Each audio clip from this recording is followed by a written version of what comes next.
Testing 1, 2.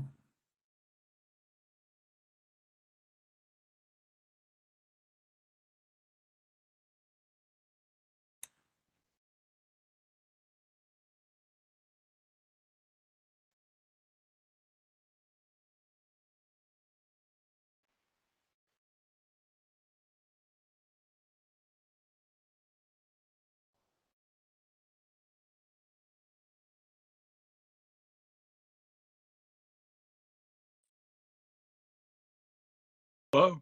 Hi, Mike. Hi, good evening. How are you doing, Kendall? Just fine. Hope you had a pleasant holiday. Somewhat. I think we're a little bit sidetracked with COVID, but Oh, I would say so. yeah, It's kind of the civilization, you know. yeah, everybody is. So, Yeah. in fact, I tested positive on Monday, but I'm symptom free yesterday and today, and Well, congratulations on that. If that's yeah, the way to look at it, I guess. yep. Uh, yeah, I'm kind of looking forward to eventually getting home. Where are you? I'm in Cozumel. Oh, that's too bad. Okay. Yeah, it's a rough life, I'm telling you.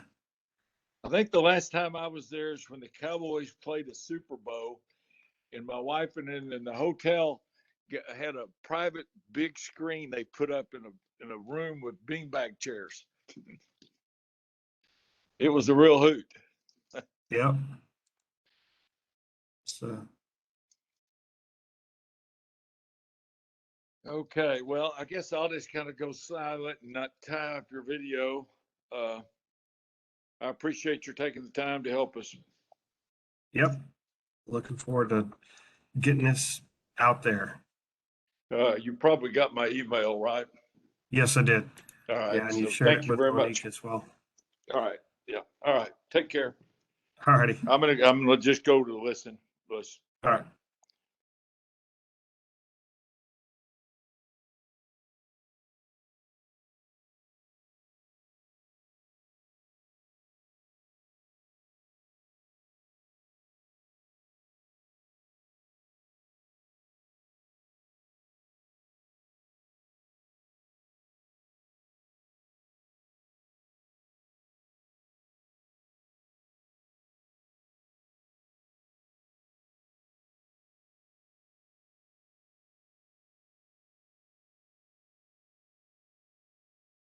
Hey, Mike.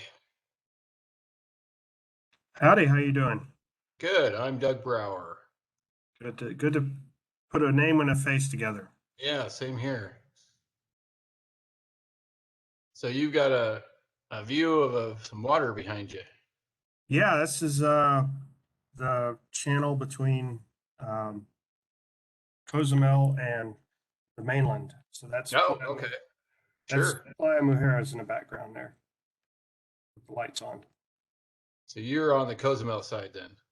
Yep. All right. Yes, it's been a while since we were last in Cozumel. I think I 14, 15 years. it's kind of my home away from home. Yeah, we sneak over to Cabo a little more frequent.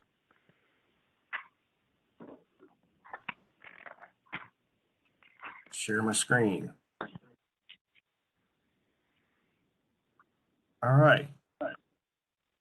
Good evening. My name is Mike King. I'm the senior planner with the City of Dallas Planning and Urban Design Department. We're talking tonight about to the steering committee. This is our 12th meeting. This is Z16167-395. And we're going to start off with a couple ground rules and some stuff to work with here. First, we want to talk about accessibility. If you're hard of hearing or hearing impaired, or if English is not your first language, feel free to hit that caption box in the lower left-hand corner. There's 99 languages to choose from. So I think you'll be quite pleased if you can't understand me. Next slide. We're going to talk more housekeeping about how to use WebEx. Please mute while not speaking. The chat feature is available for questions. Please use the raise your hand feature in the reactions menu. I don't think that's enabled tonight. I can enable it in a little bit later, but I want to get through this presentation first. So down at the bottom, you can see how to unmute and use raise and lower your hand and access the chat feature. One thing we do want to clarify for sure is public comment is appreciated. Please address your questions and comments in the chat to everyone. We're going to keep those recorded, and we're going to go back to them. We'll share them with the steering committee meeting. The steering committee can see them as they come up, and we'll share them later on.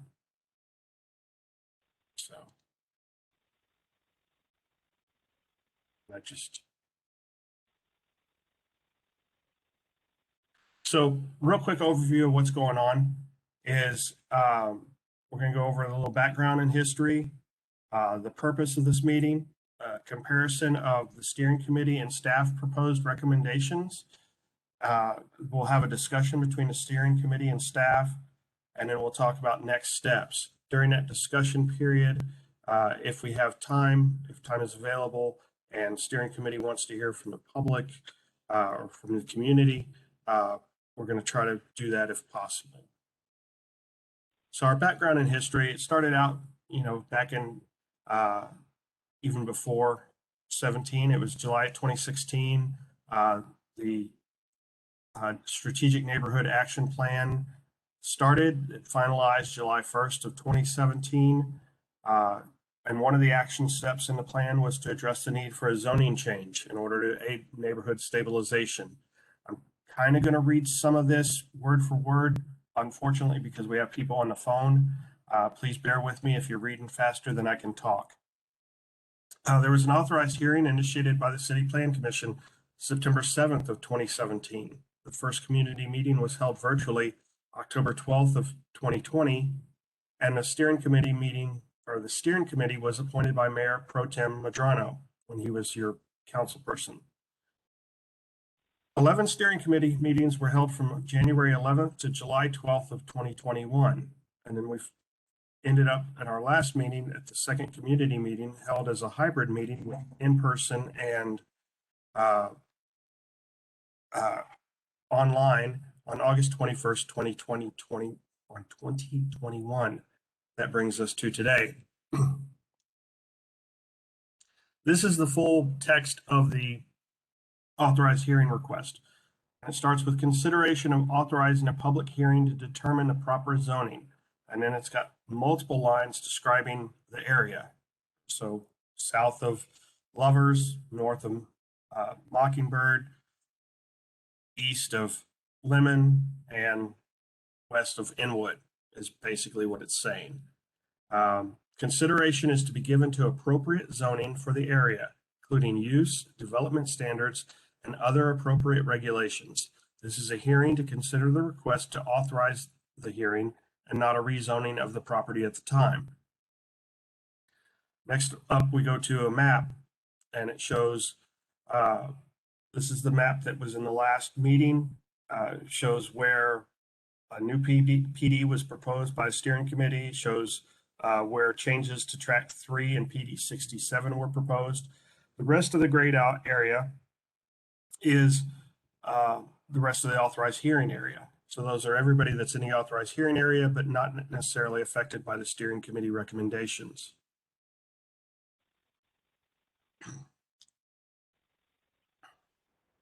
The purpose of the meeting is staff evaluated community stakeholder input and concerns after the August 21st, 2021 meeting and found a disparity in understanding of the process and the goals of the authorized hearing. Staff further studied the area and input and produced a set of recommendations based on best practices, community input, and steering committee recommendations. Staff will continue to assess input and prepare additional options as needed to address issues raised. So that's why we're here. So, excuse me, real quick, I wanted to address a comment. Do we have our steering committee meeting members here? Starting with Mr. Brower, can we just state whether you're here or present? Doug Brower is here. Okay. Let's see. Give me one moment. I'm sorry. I dropped my list here.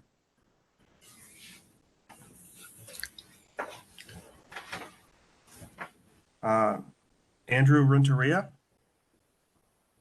Andrew's here. Diane Johnson. I'm here. Elaine Chambers. I'm here. Yes, ma'am. Gus Perez. I'm here. Patty Walker.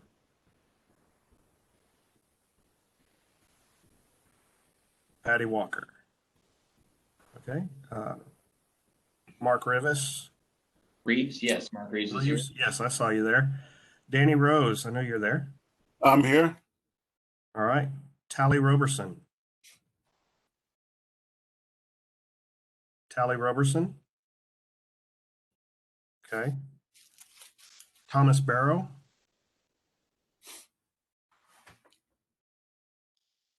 Is Thomas Barrow here? And then Vivek Anand. Vivek Anand. Okay. All right. Well, we've got a quorum. We're missing about 3 people. So let's move on. So, and talk about staff proposed changes to PD 67. I wanted to start off with something the steering committee didn't address, but I wanted, and I thought this was an easy win for me. So I wanted to make it my first slide of proposed changes. The current PD 67, is built upon obsolete code language. It uses Chapter 51 versus Chapter 51A, which 51A is the current development code. And then tracks 2 and 4 of PD 67 have different requirements. And in fact, track 4 references Chapter 51A in its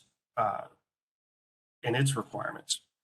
So what I'm proposing is we rewrite PD 67 to be current with, hang on one second, to be current with Chapter 51A, definitions, formatting, and format. The reason behind this is staff at the city is massively overwhelmed with trying to understand all the different definitions, and every PD is written differently, and you have to compare it to the base ordinance, and asking them to go back and look at past ordinances from the 60s, 70s, and 80s to try to make sense of your PD makes it even more difficult. So I think we should bring it up to date. I think it's imperative that while we have an opportunity, we really should take advantage of it to rewrite PD 67. And then tracks 2 and 4 are now one large property with the same multifamily use. It's right at the corner of Roper and University, and kind of backs up to the school and a car dealership. And it is one large multifamily development on one platted piece of property, and it's governed by 2 separate sets of requirements. And what I would like to propose is using the tract 4 language, which is written for 51A, and making tract 2 and tract 4 one tract. Next up, so steering committee proposed change for tract 3 of PD 67. We covered this back in August, but we'll talk about it again so we can compare and contrast. Duplex use is permitted on property fronting Roper Street and Mabel Avenue. 90% of the roof of the main structure must be hip and gable when greater than 20 feet from grade. The maximum structure height is 25 feet. No portion of the structure can be greater than 30 feet from grade. The maximum lot coverage is 45% for single-story structures and 35% for multiple-story structures. The important thing is this was steering committee proposed change to track 3, and now we're going to talk about staff proposed change to track 3. So we're going to use the same language, but I want to include track 1 as well as track 3 into this language. So same thing, duplex use is permitted on property fronting Roper and Maple. 90% of the roof of the main structure must be hip and gable when greater than 20 feet from grade. Maximum structure height of residential structures is 25 feet. No portion of the structure can be greater than 30 feet. And here's my change that I threw in here. That's maximum structure height of non-residential structures. That's like a detached garage or shed is 15 feet. No portion of the structure can be greater than 20 feet from the grade. Maximum lot coverage is 45% for single-story structures and 35% for multiple-story structures. The staff recommendation is to add on to that and say maximum lot coverage for non-residential structures is 20%. So just on a ballpark figure, 2,000 square feet is 20% of a 10,000 square foot lot, just to get your mental image going if you're on the phone. The steering committee proposed changes to track 3 in PD 67, talking about the roof. Excuse me.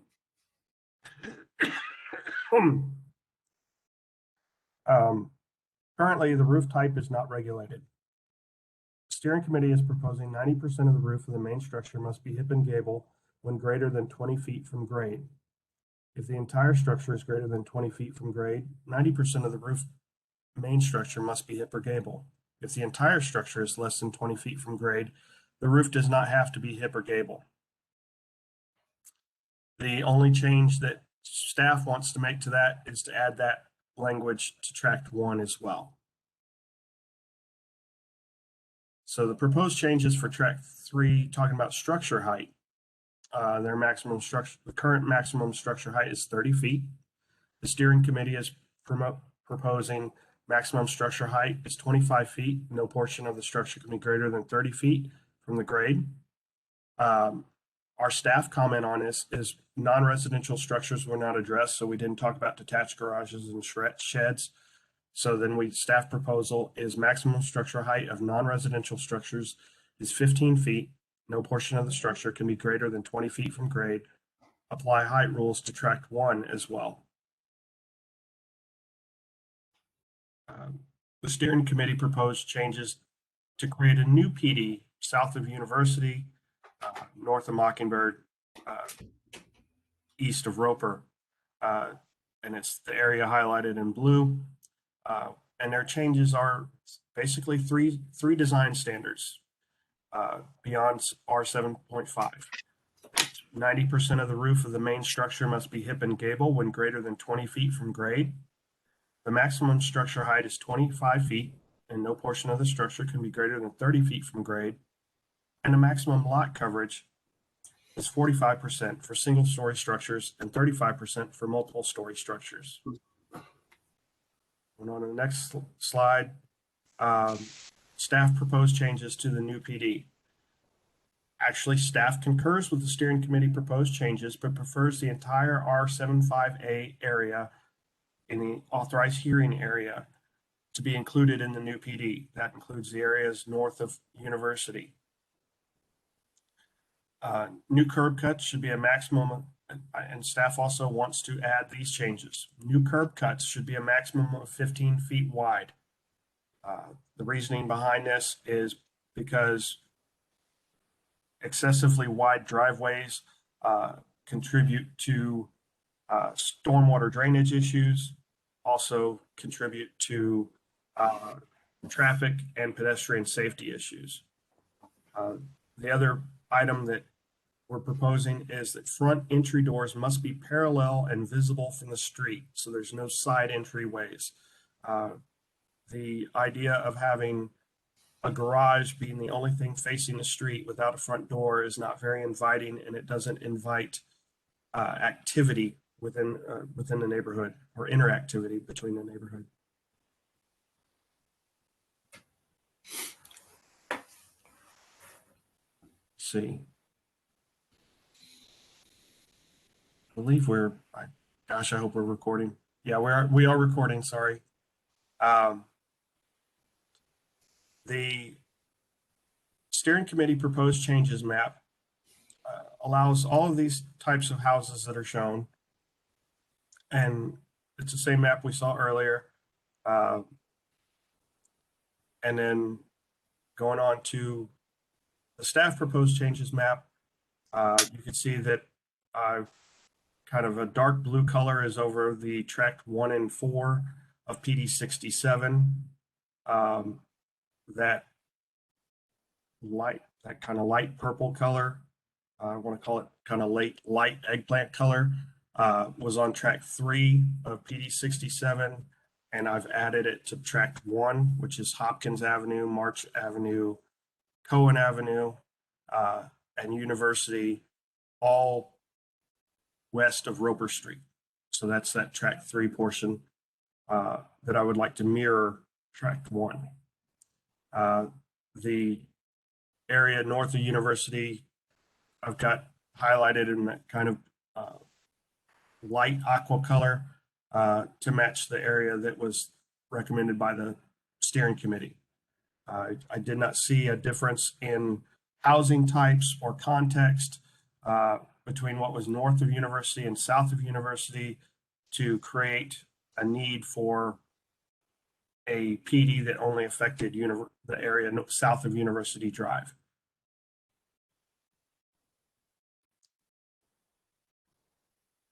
Let me move on through the additional staff recommendations. So we want to review the comments received from this meeting and determine whether any future considerations need to be made prior to CPC review. CPC is a city plan commission. Consider a separate neighborhood stabilization overlay for the area if additional design requirements are desired for the area or portions of the area. I met with the chief planner in charge of neighborhood stabilization overlays. We walked the whole neighborhood. We found multiple contiguous lots that had similar architectural styles that would greatly benefit from a neighborhood stabilization overlay. It can't be part of this process, but we urge that the neighborhood look into it if you want to get with a group of neighbors and preserve your property rights or preserve the architectural style in your on your block or on your blocks. Please consider a neighborhood stabilization overlay.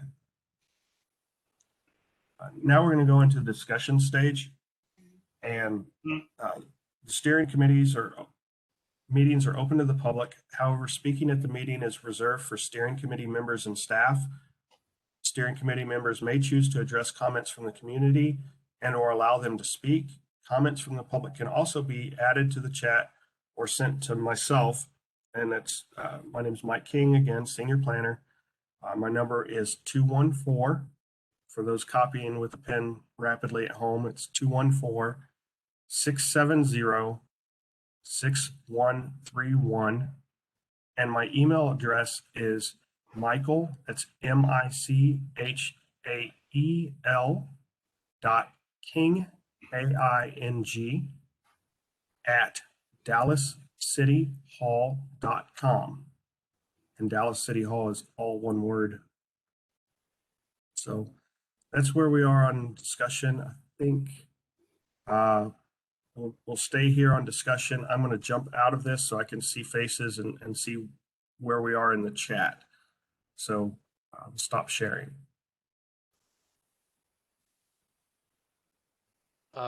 Mike, do you mind? This is Doug Brower. Can I jump in? Sure thing. Okay, so several comments, but starting with your recommendation to go the entire steering committee authorized hearing area versus just south of University, track 3, and the new PD area. The reason we spent an inordinate amount of time in 2021 discussing that doing these recommendations is going to create a significant number of non-conforming structures. So because a lot of these structures have flat roofs, so automatically that rules makes them non-conforming regardless of their height. That's really why the Nathan Warren and Donna Mormon chose to not go north of the university, is because we were looking at creating a real headache. Could be all kinds of unintended consequences for these homes that are already built, and there's a significant number of them, probably numbering at least 250 of these homes. So not that all those are non-conforming, but there's a significant number of new ones. The steering committee a couple of things we didn't talk about before. One of them was on maximum heights and pitched roofs and hip roofs and all the different design structures. We were arbitrarily putting out numbers that are like 90%, not really based on anything. So what we were hoping from the city, at least I was hoping from the city, is they'd come back with something that is has a more of a realistic basis for what's really a nice looking home. It's not offensive to anybody, but it's not all of a sudden you just create this 10% of the roof can be non-conforming and the other 90% can be. Those are numbers that are just tossed out there, and for no architectural design standards. We didn't have any input from anybody in our first 10 meetings to even discuss those kind of things. So that's why, one of the reasons why you had such a acrimony on the August 21st meeting, why the neighborhood is so split, is you have a lot of people that are basically saying, well, you're taking away my rights to build what's right next door. So it's a real problem. What we're doing now is magnifying that problem. If you're going with staff recommendations, you're creating even a bigger problem. I mean, if a house is non-conforming, you can't be rebuilt after the next tornado rolls through and takes out some of these homes. What is that homeowner supposed to do? I mean, these are arbitrary decisions based on a really, really small group of people making decisions for over 1,500 homes. We have no input other than the steering committee of a very small number of people. I mean, if you look at how many people of the steering committee are actually on tonight, what, 6? This is our normal group size. This is Danny Rose. Doug, you went through this here spiel the last meeting that we had. Do we have to go over this again? Well, we have new proposals, Danny. So yes, we do. And we also have staff so yes, we do. I like the staff recommendations. I'm sure you do.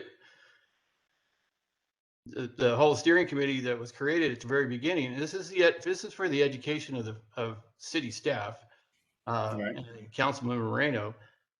We were not, the whole process at the very beginning, as you described in the very first slide, was a 2016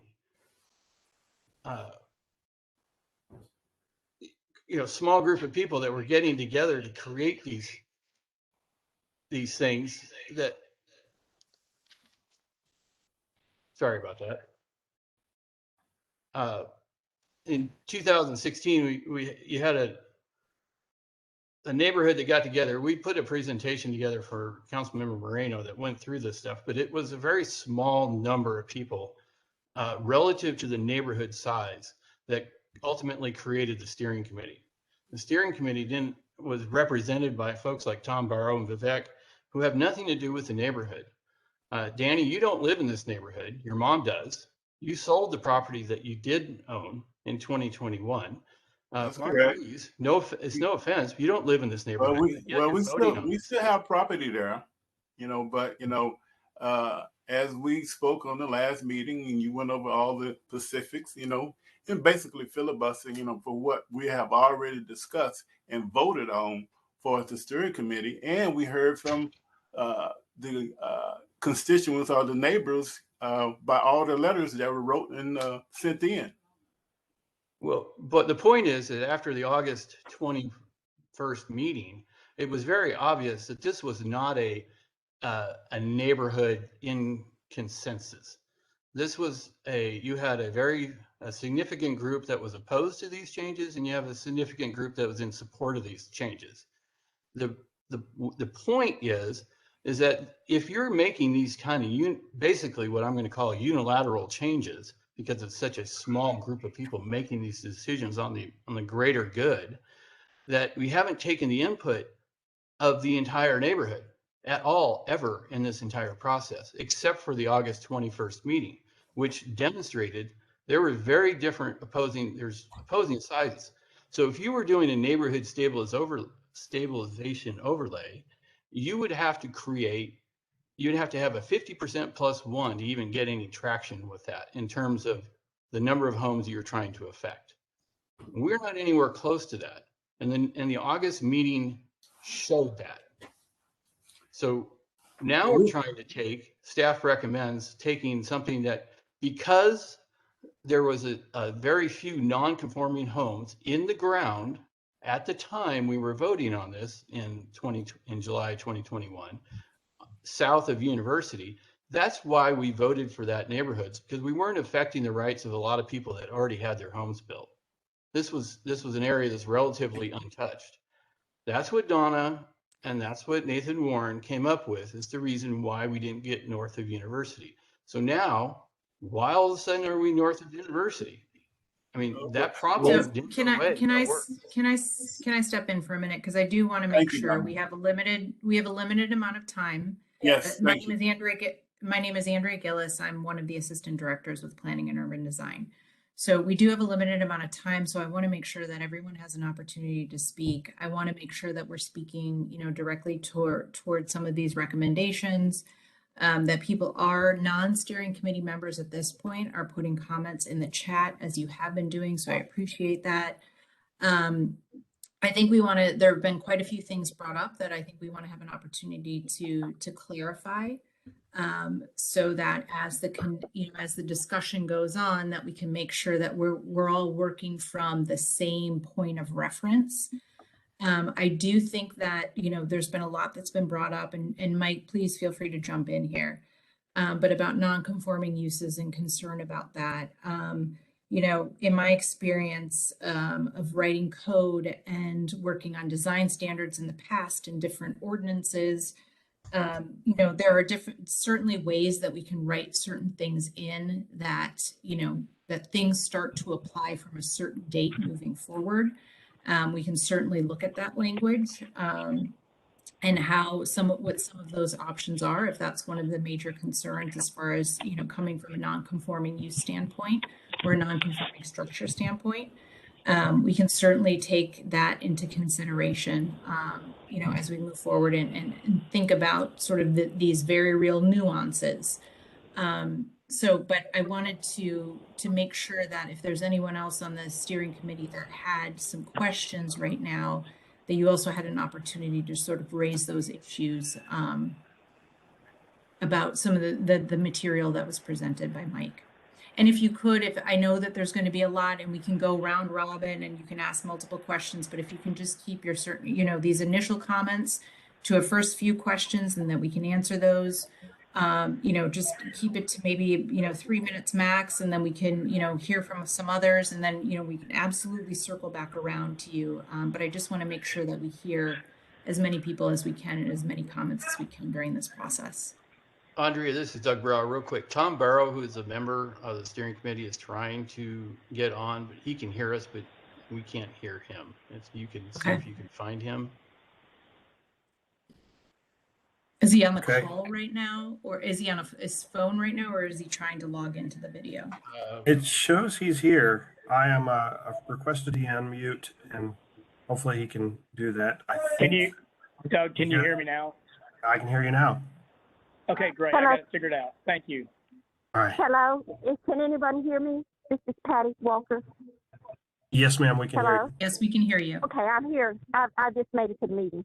I was tied up earlier, but I'm here. Thank you, ma'am. Hi, this is Elaine Chambers. I'm a part of the steering committee. And I just like some clarification from the city specifically on how you came to agreement with the steering committee. I agree with you guys, but I'd like you to share some of the thinking around that so everyone can appreciate how you came to these recommendations and furthermore extended it to the broader community.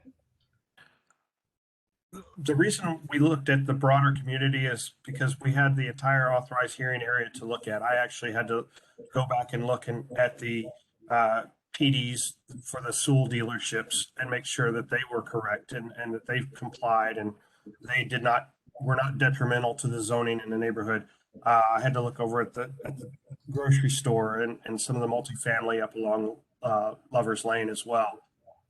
So I had to look at everything and I had to look at it. And when I went back and watched the meetings, I know y'all were focusing on single family homes, and it seemed like that was the intent of the stabilization task force that met prior to the authorized hearing. Is they were, the voices that were speaking were saying we want to preserve the single family home community. And so I stuck with that. Didn't try to drive out and try to tell Sewell how to repark their dealership or anything like that. And I don't think the neighborhood has an issue with that other than working on the street on Mabel. But I think that's everybody's problem now. Is and the reason a lot of what steering committee had, they said was really good, really strong. I just thought it could be, we really thought it could be expanded to the whole neighborhood. The TD 67 Tract 1 is so similar to Tract 3. It's only divided because it's got that multifamily development between it. And that's why I said, we need to include that. They have the same standards. They just need to be, they need to share that so it can actually feel like a larger, broader community with the same standards. I understand the idea of there's a lot of what would be non-conforming uses, but non-conforming uses that are there are existing non-conforming. A zoning change would only affect future construction. And if there was a storm, the city has a long-standing policy that if your building is blown down, you can rebuild it exactly the same as it was, even if it was non-conforming, even if it was not even compliant with the building codes. Unfortunately, but there's some buildings that we would love to see torn down and never be built back the same way, but that's not how we work in Texas. If a storm blows your house down, we're going to let you rebuild it exactly as it was. And before I jump any further, I do want to apologize beforehand. I should have let him speak. Councilmember Moreno is here and he's been listening intently. I just really appreciate him attending, and I know he may have some words, so I'd like his advice as well. Thank you. Good evening, everyone. I want to thank you all for joining us. City staff, thank you for working on this steering committee. Y'all have been diligently working on this for the past 2 years. I want to thank y'all for your time. As mentioned previously, I see a lot of familiar faces, a lot of familiar names. At this time, I'm continuing to listen. I have received your emails, your phone calls. We are documenting that. And just want to reiterate that at this time, there is no vote happening. The steering committee is solely an advisory committee. When this goes to CPC and then council, the property owners will have an opportunity to cast a ballot in favor or in opposition. And so I am also reading the chat and noting those comments down. And so I'm just here to let you know that I'm listening to all sides and look forward to the process continuing.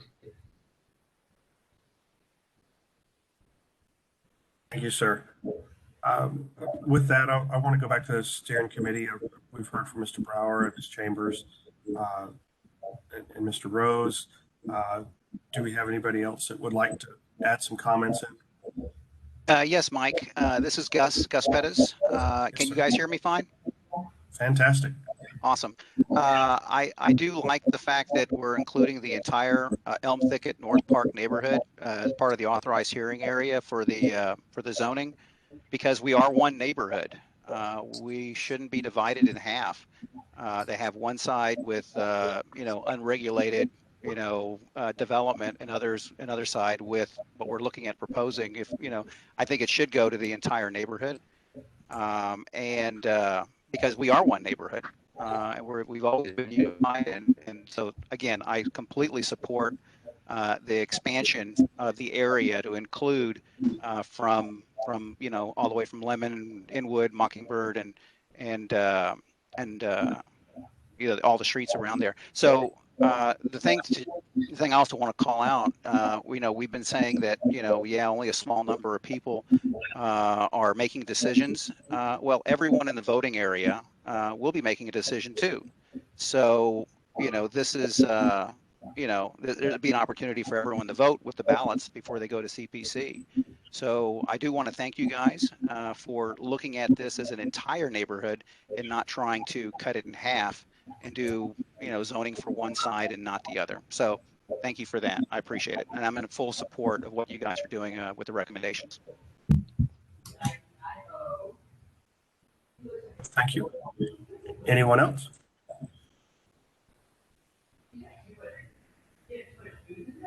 This is Yeah, can you hear me? This is Mike. Tom Barrow. Okay, Tom. Yes, sir. Hello, this is Miss Walker, and I just want to agree with what Mr. Perez just said. I'm in agreement with him. Thank you, Ms. Walker. Mr. Barrow, go ahead. Yeah, thank you. This is Tom Barrow.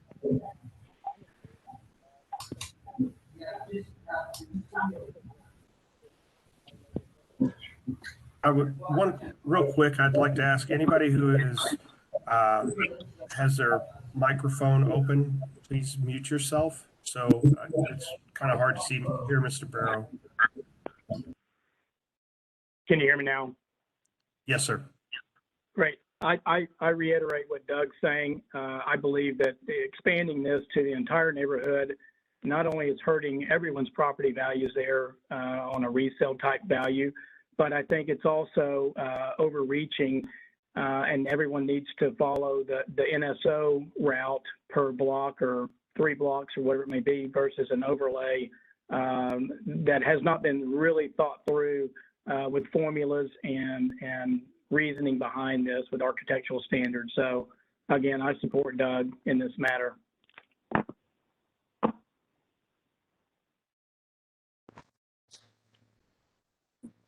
Hey, Mike, this is Andrew. Is there a way that you can reshare the zoning map again? Sure thing. Hang on. One thing I want to clarify, and Reagan brought it up, and as well as Councilmember Moreno, is the issue of ballots. Want to make sure that people understand that while we don't have a vote like we do with neighborhood stabilization ordinances and historical districts, where there's a petition and a ballot system, the ballot is basically the notice that you'll get before the CPC and the notice you'll get before the council meetings for public comment. So it's a request for public comment is more of the name of a ballot. So what was the slide you wanted me to go to, sir? The map that shows the entire neighborhood, that one right there. Thank you. Okay.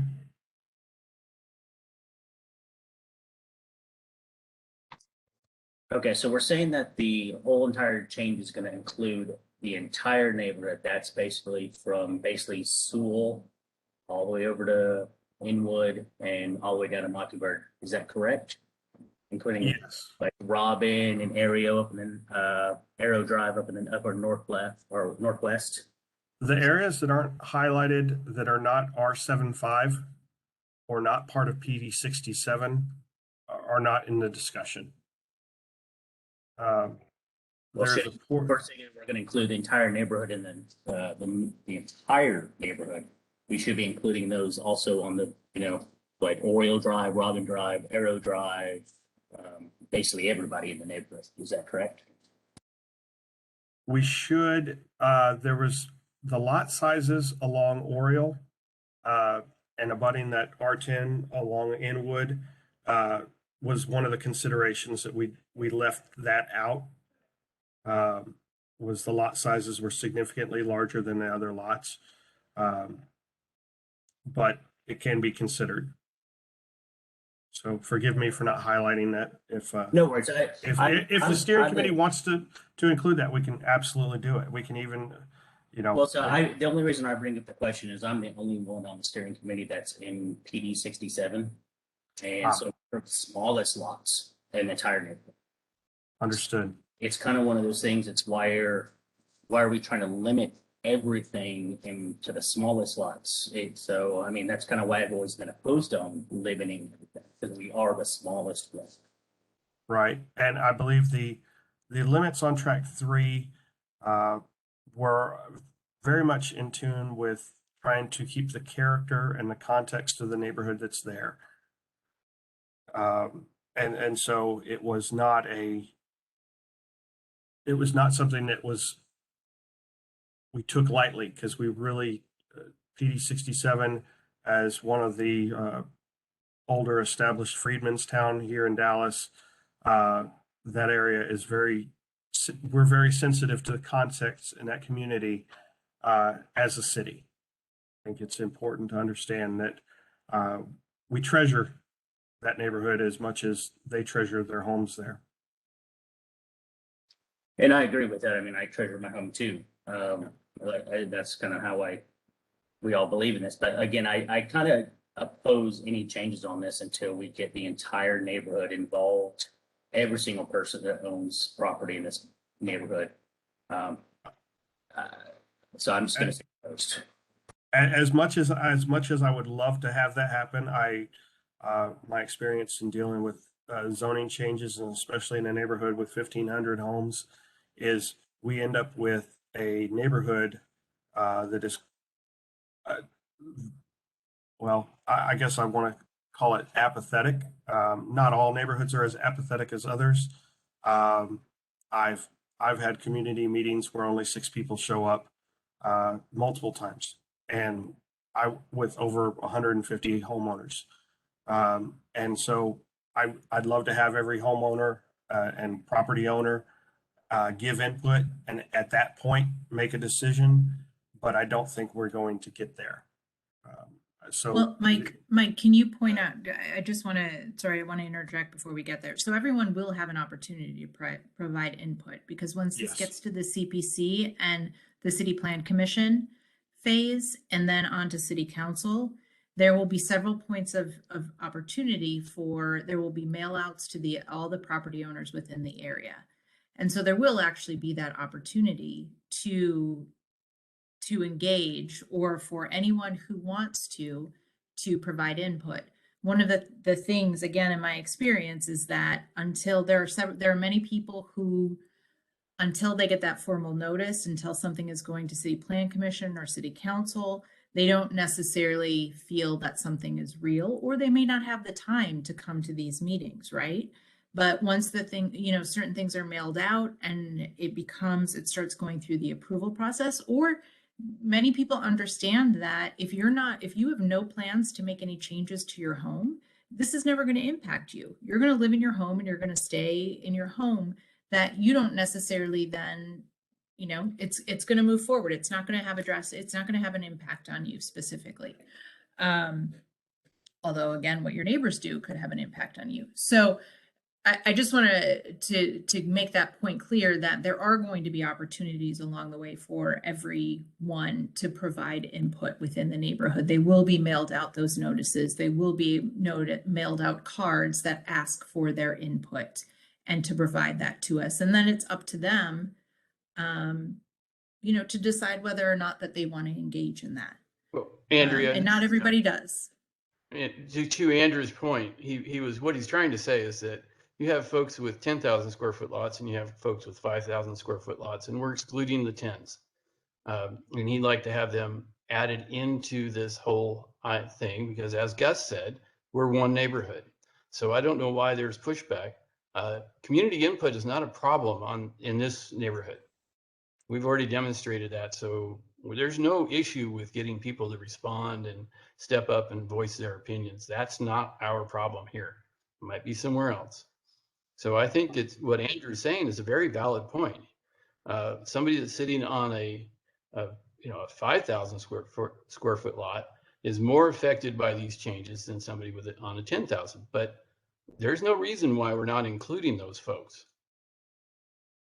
It's, if we're going to go down, we have to be consistent. If we're going to say we're one neighborhood, then let's include the neighborhood. There's no reason to exclude them. If you're going to go down that line, then why are the tract 1 of PD 67, which 2 of those streets is just 100% duplexes that are currently being in certain stages of rebuilt as duplexes. We don't have any other 2 streets like that in the entire neighborhood. To say that those that tract 1 and tract 3 are identical, how? That's not the same. Cowan is more like the other, streets on not on tract 1, but over in the new PD.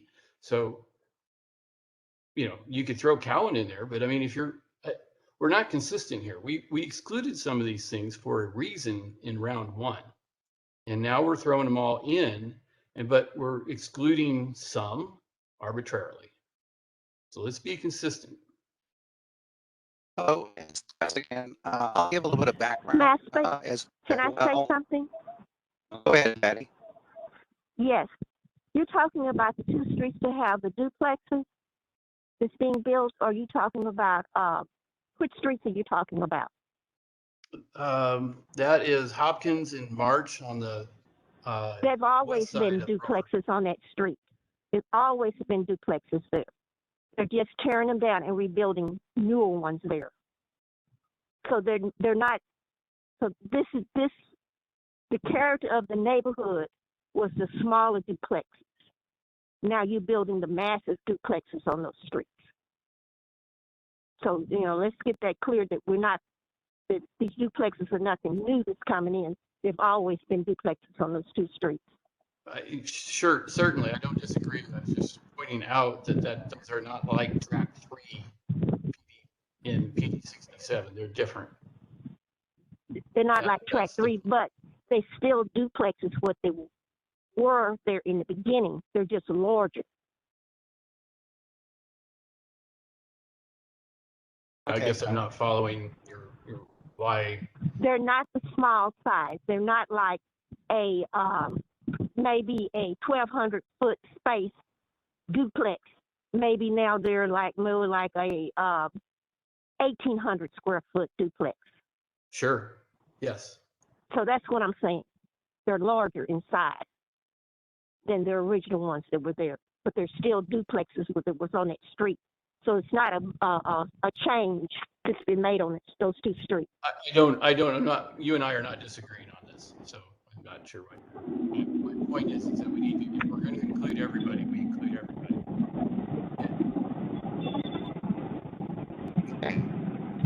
Okay. And mention that the reason why, remember why we were excluding some of the larger lots, talking about you can build flat roof house on those lots, but you're not encroaching on the neighbors, a large area of land that you can work with. And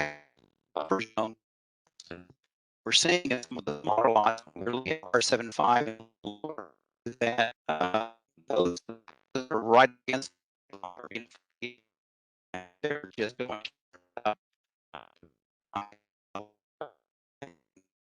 square footage was the reason why the larger lots you can get away with that.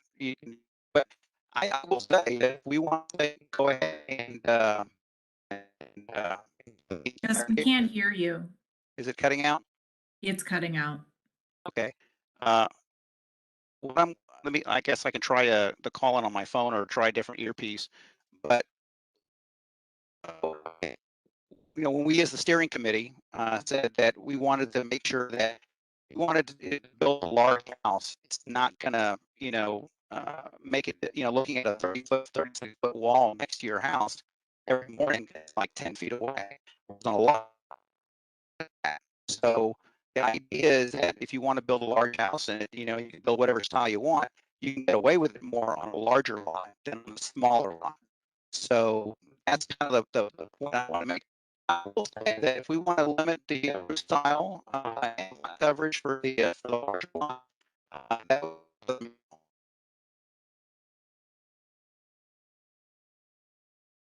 did everybody? You kind of Gus, faded I out think you're there gonna at have the to try end, a new sir. We can't hear you at Hi. all. This is Yeah. let me jump in real quick. I kind of understand where Gus was trying to say is, the larger lot's not going to encroach, but again, that kind of sections off one small part of our neighborhood. But then it doesn't apply to anything like he was saying is in the northwest corner of the neighborhood. So if we're going to approach this as one neighborhood and that we're all one neighborhood, I think we should do this. Doesn't matter your lot size. Everybody gets the same thing. But one thing I was going to ask you earlier, Mike and Andrea, is with the section that, or the which way should, I'm sorry, with the direction that we're going with this, shouldn't we be pursuing an NSO instead of this process? If we're trying to really preserve everything. I would absolutely encourage neighbors. I understand that not every street is the same. The problem with the neighborhood stabilization ordinance is you have to have a similarity of architectural styles on contiguous block faces. One of the things we noticed was, hang on one second, I need to clear my throat.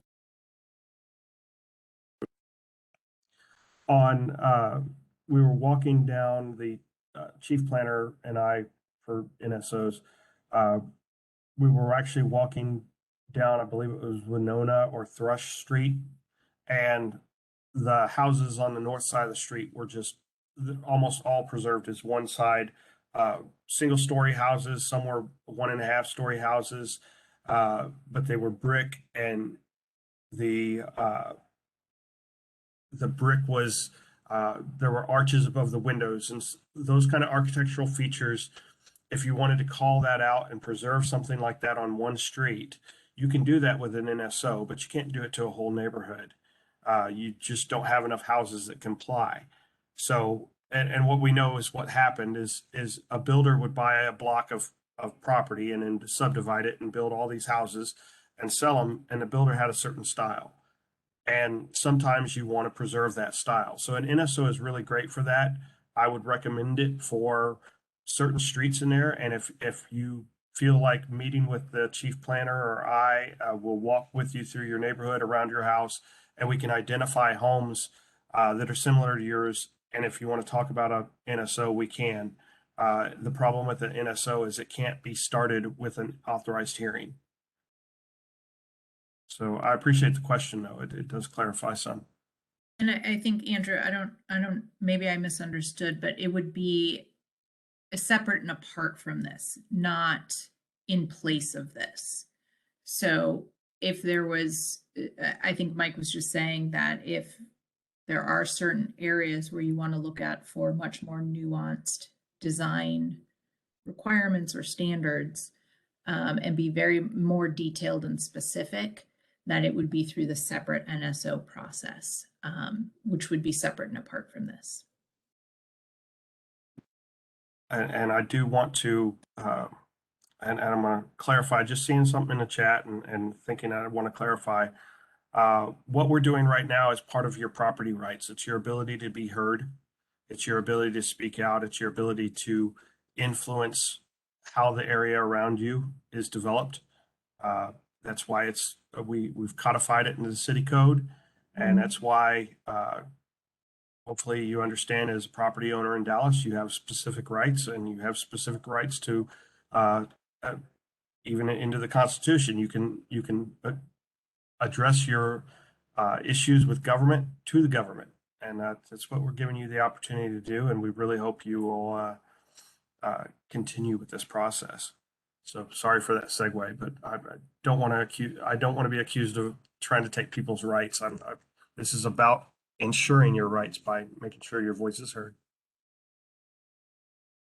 And I also just piggybacking off of that, I also want to be very clear that there is a staff recommendation. This is all draft. This is for discussion. It's a proposal.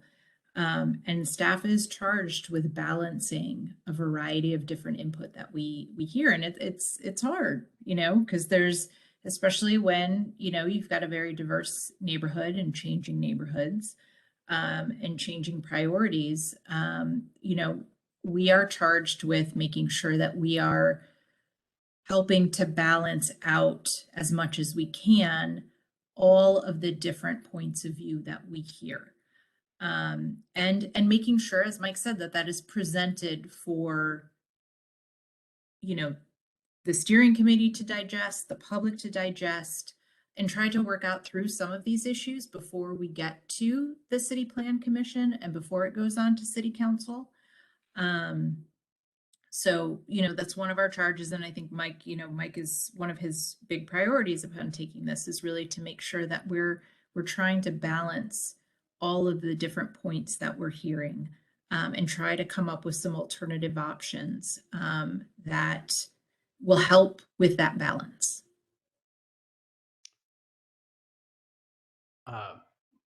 Since I'm not hearing anybody else, Mike, can I ask a question on your 15-foot drive approach cuts? Absolutely, go ahead. Hopefully this is something we can all agree on. Okay. One of the problems in this neighborhood, and I'm sure with most neighborhoods, is that there's a lot of cars parked on the street. It always makes a challenge. So a lot of with the new construction, most of them have 2-car garages. A typical new car garage is at least 18 feet wide, generally maybe at maximum 20 feet wide. If you're making your curb cut at 15 feet, you're throttling the width of making that a full width driveway that would be going up to what is a typical 2-car garage. So are we trying to not have 2-car garages, or are we just trying to, what's the goal with the relatively narrow curb cut? The goal of the relatively narrow curb cut, and I toyed with this number a lot, and I think that definitely steering committee can change it. What I'm seeing, and I'll scroll to it, is when you have curb cuts on a 50-foot wide lot, 2 curb cuts that are 20-foot wide, especially in the duplex lots, you end up with no landscaping whatsoever. You end up with a driveway that ends up choking out any trees. Article 10 is our landscaping ordinance, requires a tree to be in the front yard. As you can see with all these duplexes, there's no trees. And it's because the driveway basically chokes it out, and the tree becomes an afterthought. Another issue with the wide curb cuts is it contributes to stormwater drainage issues. We have more water leaving your property and going out onto the street when it would normally be absorbed by grass and a yard. The other issue is just pedestrian safety and interactivity with the street.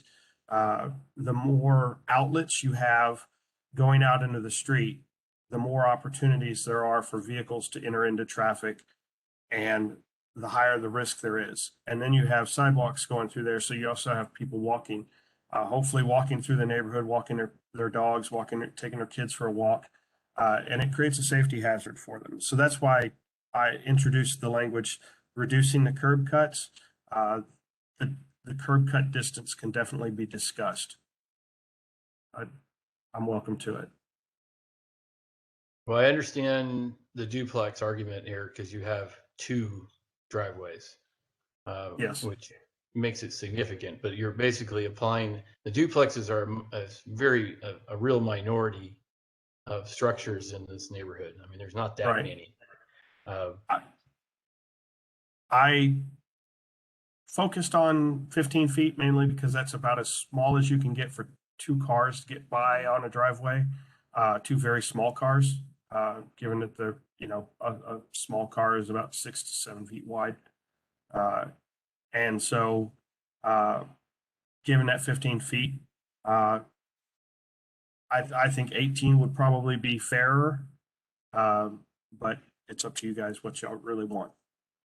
But the only thing I would say, I'll make it quick, let somebody else jump in, is that the curb cut isn't going to define the driveway width. That's correct. So your runoff, I mean, somebody can still make the flat work on the front of the house is going to be wider, but it's going to throttle down at the street. So that's not going to really help the runoff. I think if you were going to make a limit on it, that you apply that to the duplexes, not so much the rest of the homes. And I'm not even sure, where you go with that, but I do see your argument with the duplex as far as being basically a front yard full of concrete. I understand. Hey, Mike, this is Gus. Can you guys hear me better now? Yes, sir. A little quieter, but I can hear you. Okay, I'll try to speak up a little bit. Are there any other neighborhoods where there's a 15-foot curb cut that is already in place? Or is this something that's new and it's being implemented here for the first time? 15-foot specifically is new. I just finished a PD that was just south of the Trinity River where the curb cuts were limited to 10 feet to allow only one car or one lane in a driveway coming in. But in that case, we actually allowed co-located driveways where you could have two 10-foot driveways side by side, one on each piece of property. So in effect, you have a 20-foot wide driveway, but it's shared by two neighbors. Okay. So it's something that we're working towards. I'm kind of motivated by the curb cuts in the M streets over just on the other side of 75.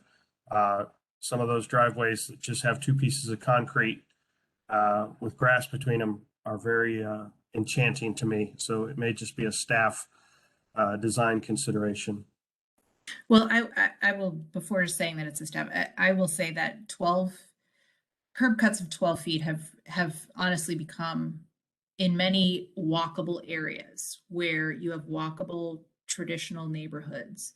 A 12-foot curb cut has started to very much become a standard. One, because traditionally many of these neighborhoods either one didn't have a driveway, had a ribbon driveway, or certainly just had the one, car length or car width driveway. So that's how many of them were traditionally developed. Obviously, we shift, we adjust. There are things that change over time. People want bigger garages and things like that. So I do think that this is something that we should certainly, given the input tonight, we can certainly look further at. Doug, as you had said, it doesn't prohibit you from having a wider driveway once you get beyond the threshold of the curb. I think part of it too is a big impact really is street tree issues, and the walkability and how much pavement is running into sidewalk areas or paths to homes and things like that. So, but I think we're hearing what you're saying, and I think these are things that we can look at from a more nuanced way. But this is certainly, I have to say, in many of proposals that are moving forward, just in general, a 12-foot curb cut is becoming very much the norm, whether or not the driveway widens out after that, after you get beyond the curb cut, or if it intersects with the sidewalk after it gets beyond that. Well, the narrowness of our streets, you want to get as many cars off of your street as possible. That for safety does more than anything else. So when you can see the kids roaming around on the sidewalk, that makes a huge difference. If you got cars parked on the curb on the street, then that makes that's where the real challenge is. If you don't have a good visual when you're driving down the street. So a allowing enough cars to easily get in and out of a 2-car garage seems to be a kind of a no-brainer. I think a duplex might have a little bit more discussion just because of the quantity of concrete that you're talking about.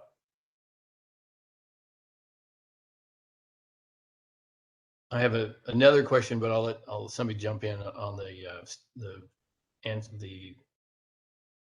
ADUs or the accessory structures that are limiting the height on those.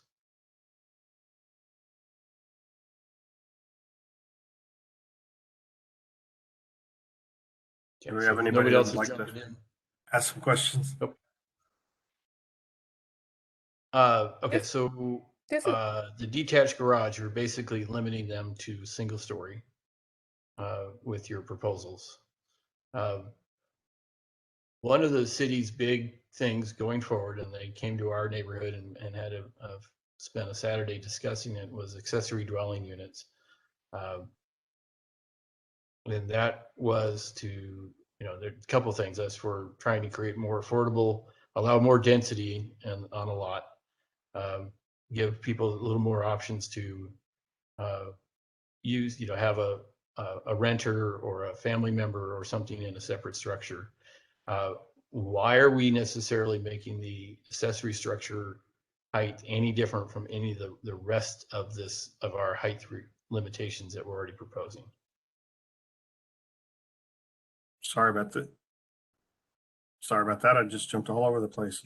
The reason we limit the height of accessory structures is mainly because a lot of the complaints we have from neighbors is I don't want my neighbor's home or accessory structure, whether it's building, towering over my lot. I want shade. I want my own trees and plants to grow in my backyard, and I want to have some sunlight in the backyard. So that is why limiting the accessory structure height came into play. Okay, so how do you correlate that with necessarily with the ADUs? Are there that's something that the city was proposing, making a big deal about. Yes, and ADUs did not come up, or actually, the steering committee didn't address ADUs, so we did not either. It appeared that there's 2 ways to have ADUs. One is to have an ADU overlay, additional dwelling unit overlay, and it can either be put in place by the city plan commission, or it can be voted in by the neighbors.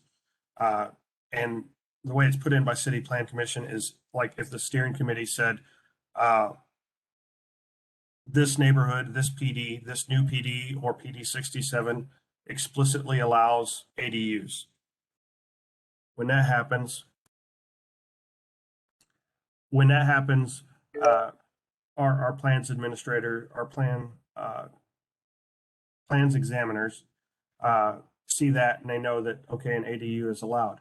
Well, if ADUs are not allowed, and it's so far not really discussed, and yeah, ADU is accessory dwelling unit or additional dwelling unit.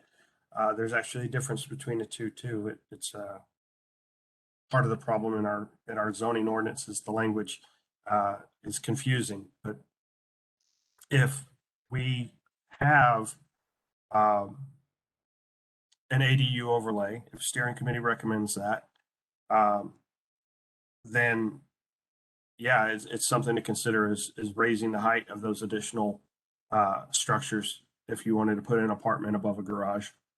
So but from what I saw from the steering committee, I didn't see a desire to have ADUs in this neighborhood. Well, we have it by right now. Is that wrong? That is incorrect. You don't have it by right. You can do an additional dwelling unit by right, which is adding an additional dwelling unit to your existing main structure. But an accessory dwelling unit is one that you would rent, like a garage apartment or something like that, or let your brother-in-law or whatever stay in the garage apartment. No offense to your brother-in-law, I'm just talking about mine.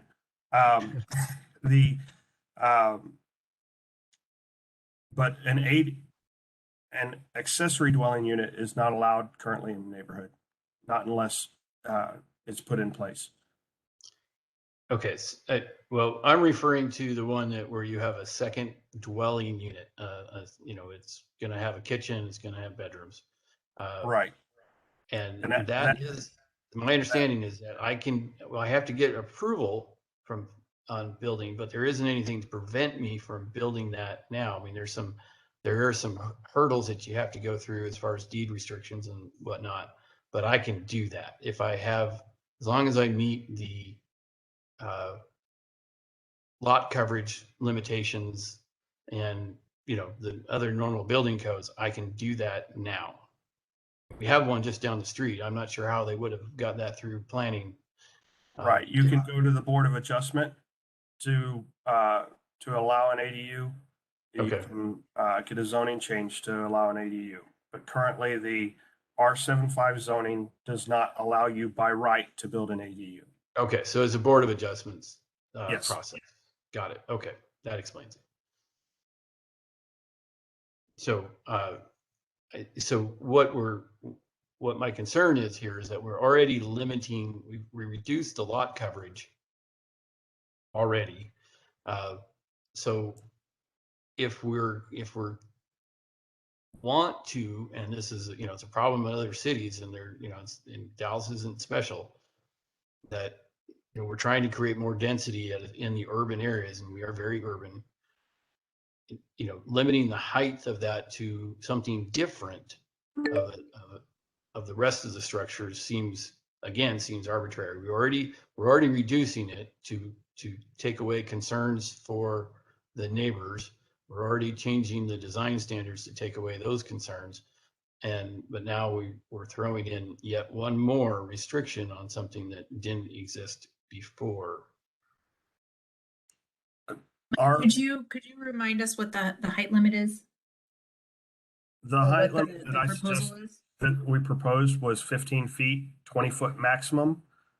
So that would basically allow a one-story with a sloped roof that could go up as high as 20 feet. We measure roofs by the midpoint of a roof here in Dallas. So if your house is 20 foot tall, but your roof is 10 foot tall, then we call your house 15 foot tall. It can be confusing. Right, but in our design changes, we made our height hard caps. So we have Yes, your proposed change to height was maximum structure height is 30 feet. Or actually, no, that's the current standard. The maximum structure height is 25 feet with no portion of the structure greater than 30 feet from the grade. So yes, you basically lowered the R75 standard down to 25 feet. We didn't change it other than adding, talking about non-residential structures. If the steering committee doesn't want to go with the staff proposal of addressing the height of non-residential structures, it'll be fine. I mean, that's up to you guys. So I think they should be consistent. I'm not trying to say they can be higher than all that. Just make it consistent. That's right. And as it stands, if you make with the steering committee proposal of 25 feet for the maximum structure height, I will have to get with the city attorney to clarify that applies to both main structure and non-residential structures. Because that's a loophole that some developers will use to get it to take it up to 30 feet for an accessory structure. So that's why it initially raised a red flag for me. And yeah, we're very willing to discuss it and move forward with that and come up with an idea or compromise. So, Mike, this is Elaine. Are some of these proposed changes similar to proposed changes in other communities, in other neighborhoods throughout Dallas? Yes, the three changes that we talk about all the time in almost every single neighborhood in Dallas is structure height, and lot coverage. So the steering committee, you know, their maximum lot coverage that they propose is 45%. Well, 45% is the maximum lot coverage that's in the base code anyways. Their only change is to reduce the second or the multiple story structures, the lot coverage to 35%. So I think that's actually a really good language that y'all proposed. That's why I really didn't have any objection to your language. I just really wanted to expand the area of your new PD. Okay, one other question. You mentioned under PD 67 item D that single family and duplex structures must have front facing entrances. Are those the only entrances allowed, or can some use alleys Let me get over here real quick. or rear entry? Yeah, that was at like the front entry door. This is Gus. Was that the front entry door, not the garage access, correct? Yes, ma'am. That's the front door of the house. So Okay. yeah, not the garage door. Okay. Thank you. Yeah. Thank you for asking for that clarification. Though sometimes I get a little sidetracked. And Mike, just sure. for a little more clarification on that, as long as the front door is on the front of the house, right? It doesn't matter if the orientation is 90 degrees to the street versus. Correct. Okay. Yeah. Second, I'm sorry if I'm dominating, but there's a lot of questions here. If for a rear alley access, you're not proposing any curb cut because there's not really a curb, but any driveway. No, we're sticking straight with the zoning code, with the underlying R75 zoning for alley access. Okay, and so that would be clarified in there, so there wouldn't be any confusion when you're down pulling your building permit that you. The best clarification is to leave it out. Okay. Because then your plans examiner knows to go with the base code and says, okay, this is what R75 says. They can quote R75 requirements to you all day long. But when you say, can you tell me about PD 67 tract 1? They're going to go, oh, I have no clue. So it's just too much to memorize. Right, but there wouldn't be any confusion as to the alley access versus front. Okay. No confusion at all. When we talk about sidewalks, one of the requirements on new construction in Dallas in R75 zoning, which this is you're going to have a sidewalk in front of your house. So if you build new construction, you have to put a sidewalk in your house. Eventually we'll have sidewalks throughout the city. It's just, that's the way we've chosen to go for is Dallas is, tends to look to the future and says people will do what's right in the future. And we can't help some of the stuff that was built before, and we can't force them to go back and change it. Not without a lot of lawsuits. So it's just easier to let people change things incrementally.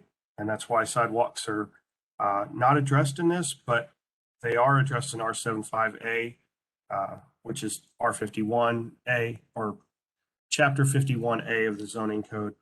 And that's why we are encouraging rewording the ordinance. One other height question. Sure. We never discussed it back in the earlier days.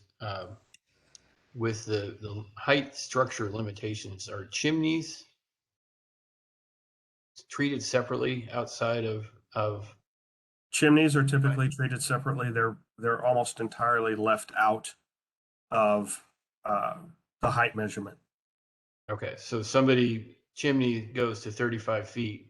Under this language, this is not going to be, somebody at building planning is not going to say no. No, they're not. Because they have to be higher than, generally they have to be almost high as the same as your roof pitch. So.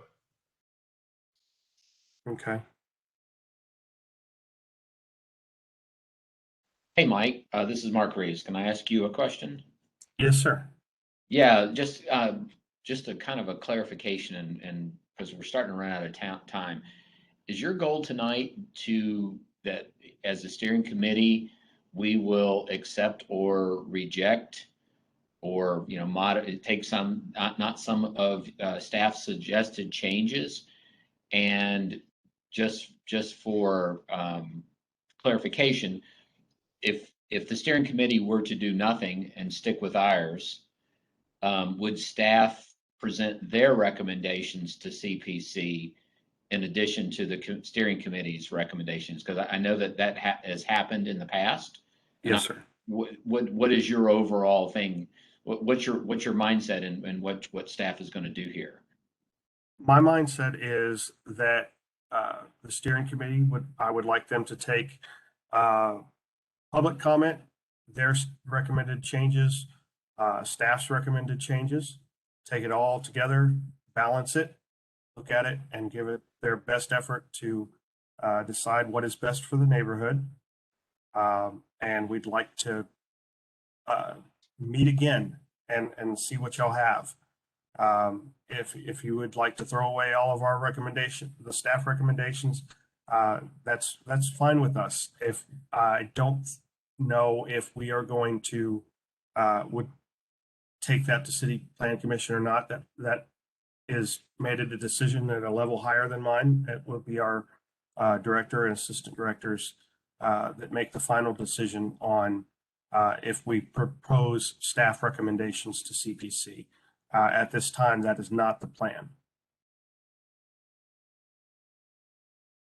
So potentially tonight we could say, as a steering committee, yes, we will take these changes, or no, we won't take these changes. We don't have to have another meeting, or that we could specify exactly what we want or don't, and we could be done. Or are you saying we're going to have another meeting regardless? I'd like to have another meeting, so that'll get us. Let's drive this on to the next steps here. I'd like to have another meeting with the steering committee just to firm this up and have something that we can give to the city attorney with our recommendations.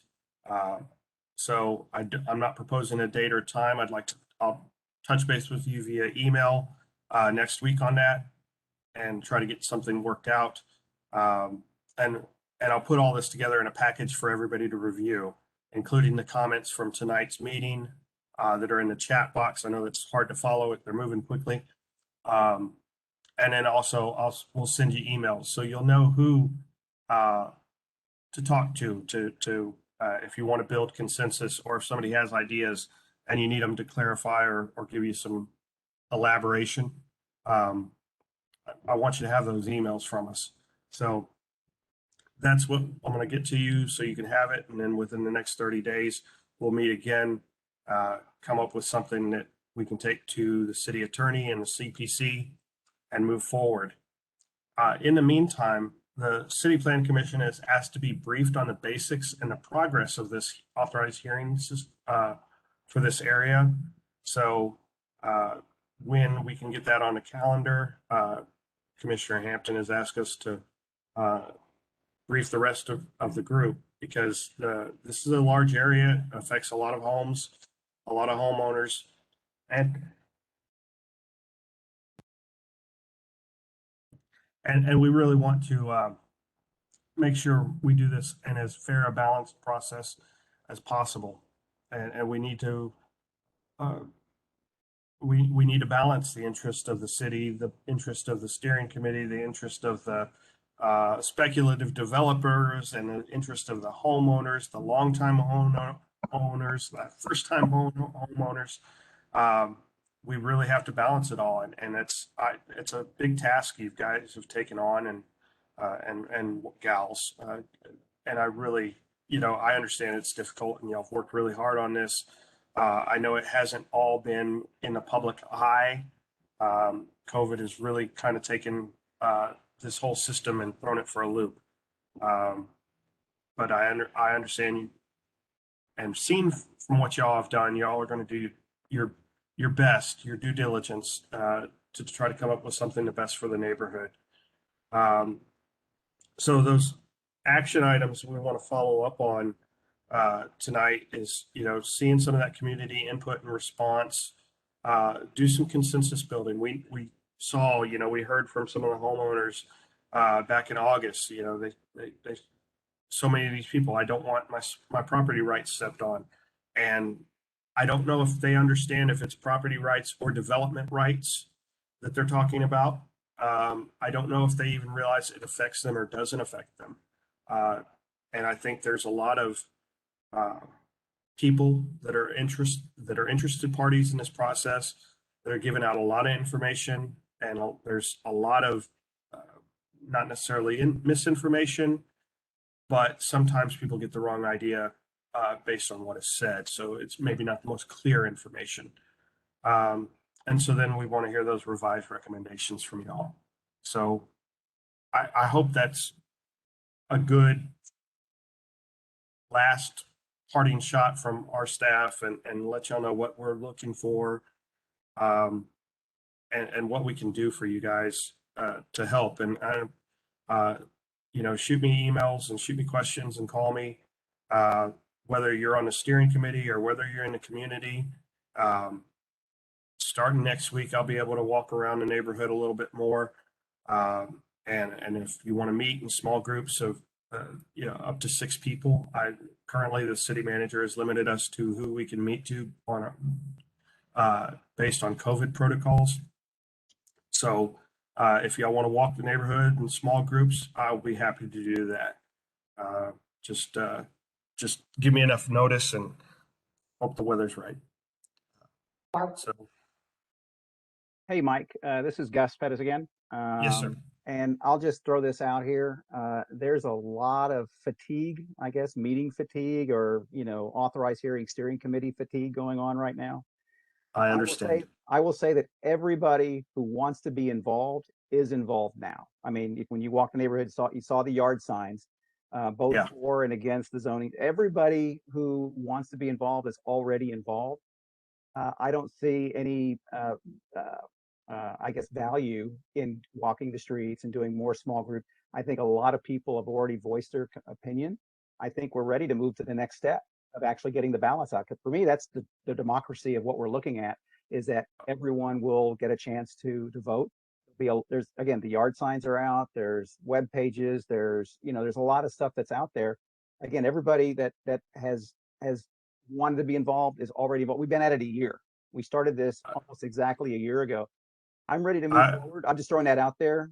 I understand, but I guarantee you, I get an email or a call once a week with, I've never heard of any of this. This is all new to me. Nobody's ever told me a thing.